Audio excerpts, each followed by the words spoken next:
اعوذ باللہ من الشیطان الرجیم، بسم اللہ الرحمن الرحیم۔ السلام علیکم ناظرین، ہم بچپن سے مولانا حضرات کے بیانات سنتے آئے ہیں، لیکن جب سے انٹرنیٹ عام ہوا ہے، ویڈیوز کا دور شروع ہوا ہے، اس وقت سے ایسے شعبدہ باز مولوی ظہور پذیر ہوئے ہیں جن کی باتیں سن کر یہ گمان ہوتا ہے کہ یہی وہ علماء ہیں جنہوں نے دجال کا ساتھ دینا ہے، کیونکہ جب یہ کسی ولی اللہ کے ساتھ منسوب جھوٹے قصے مزے لے کر سناتے ہیں تو اس وقت ان کا حال کیا ہوگا جب دجال ولی اللہ بن کر ان کے سامنے آئے گا؟ اس پر ذرا غور کیجئے۔ شکریہ۔ ان مولانا صاحب نے تو شیخ عبد القادر جیلانی رحمہ اللہ کو بندہ حیات بنا کر چھوڑ دیا۔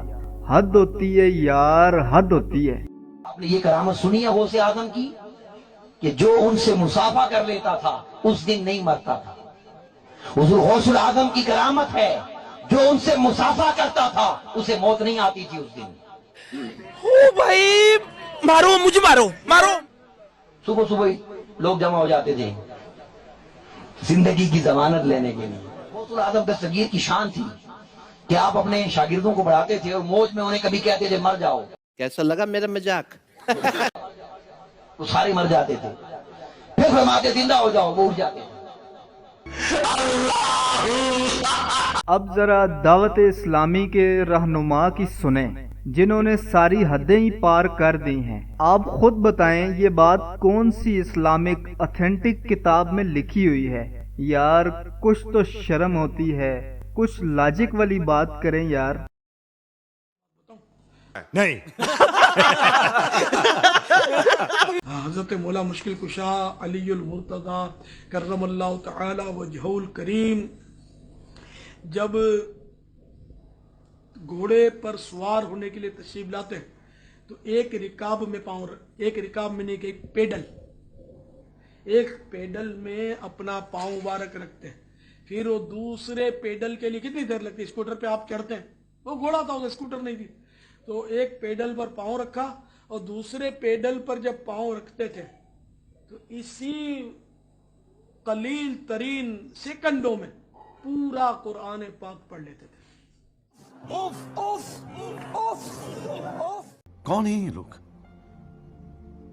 کہاں سے آتے ہیں؟ اگر کسی بندے سے اسلام کے کسی مسئلے پر بات کریں تو وہ کہتا ہے کہ ان چیزوں کے بارے میں صحیح عالموں کو پتا ہوتا ہے، کیونکہ وہ پراپر میتھڈ سے گزر کر آئے ہوتے ہیں، انہوں نے اسٹڈی کی ہوتی ہے۔ اگر اسی چیز سے بندہ عالم بنتا ہے تو اس ناہنجار، بے شرم، بے حیا، بے مروت مولوی کی باتیں سنیں جس نے نعوذ باللہ قرآن کو سرنگی سے کم بنا دیا۔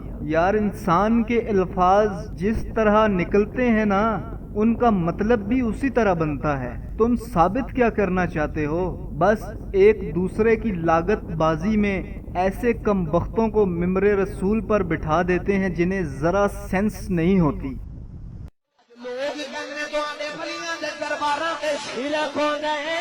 مولوی رب کعبہ دی قسم ہے تو تے قرآن پڑھ کے نبی دی امت نو مشرک بنائی جانا ہے، نبی دی امت نو بدعتی بنائی جانا ہے۔ تیرے قرآن پڑھن جنا ثواب نہیں جنہ ساڈے بابیاں دیاں سرنگیاں چ ثواب ہے۔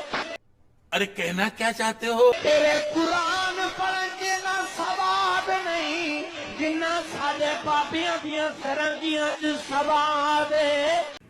ہیلو دوستوں، گڈ مارننگ۔ یار بھائی میرے ویڈیو میں غلط کمنٹ مت کیجیے یار۔ ارے بھائی سمجھ کے بول رہا ہوں یار، برا لگتا ہے بھائی، آپ لوگ بھی جانتے ہو یار، میں نے آج تک کسی کے ویڈیو میں برا کمنٹ نہیں کیا ہے بھائی۔ پلیز یار میرے بھی ویڈیو میں غلط کمنٹ مت کیجیے پلیز بھائی، میں بھائی سمجھ کے بول رہا ہوں دوستوں، پلیز آپ ویڈیو دیکھیے پلیز بھائی، لیکن غلط کمنٹ مت کیجیے یار۔ قرآن پڑھ کے مومناں نو مشرک بنائی جانا ہے، ساڈے بابے ڈھولکیاں بجا کے مومن بنائی جاندے۔ تیرے قرآن پڑھن جنا ثواب نہیں جنا ساڈے بابے دی قوالیاں تو۔ ڈاکٹر صاحب